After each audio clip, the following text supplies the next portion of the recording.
Nigerians have called on the government to eat Asu's no pay, no work policy and pay the union for the strike period.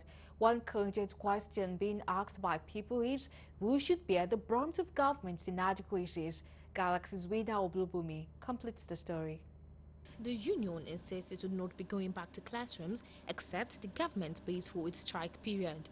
Education expert Dr. Peter Ogundoro notes that the government has undervalued the union Asuu for too long. He says that the government should have expected that Asuu will indeed demand for the payment of the salaries for the strike period. He notes that the unnecessary elongated strike has dampened many lecturers' enthusiasm towards teaching and the government needs to bear the brunt. And that, again, calls attention to the kind of people who are running your country. They are not able to distinguish between what it takes to become a university lecturer and what it takes to just be a messenger in an office. These people you are ridiculing and making their job very unattractive are people who are needed all over the world. The government of Australia have a very attractive package for the kind of people you have who are these members of Asuu. The British government is beckoning them to come. Americans have what they call national interest waiver for anybody who has this level of skill that these lecturers parade. And so we should be begging them, really, to be kind enough to listen and probably return to work and pay them whatever they are asking for. In response to the government's proposal to prescribe the union, as disclosed anonymously to newsmen, the expert says that only an educationally insensitive government will do that.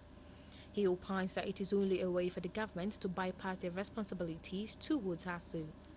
Meanwhile, Nigerian parents call on the federal government to accede to the union's demand so that their children can return to classrooms. They also warn the government against prescribing the union. They say that this will generate unfavorable ripple effects from the masses. They cannot do that, and they're preparing for election. We know what we are going to do. They have to pay them. They have to pay. Because they are at home, it's not their own making. The government fails to do what they're supposed to do. They eat this money, take this money here and there. Their own children doesn't school here. Most of them, their children are abroad, schooling. Then look at we, the poor, who manage, those women who sell pepper, those carpenters, those this. They're the one trying to make their children to be better. But the government refused. I don't think it will be in favor of the students of the universities. I think they should be paid because they are fighting for just cause. I feel very sad about it because my own children are also affected.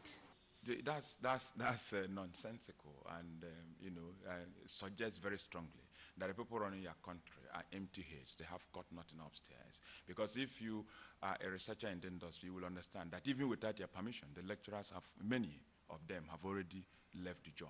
As I speak with you, if you go and do your research, you discover that for every 10 lecturers who were there when the strike started, you probably don't have more than 8. Minimum of 20% have left the country or are in the country but prefer to use online platforms to render their services to people who need them all over the world. They don't, if you prescribe them, they may not even bother. You are only giving them license to abandon their classrooms and go to other class where they are needed. Wina Olubumi, Galaxy TV News, Lagos.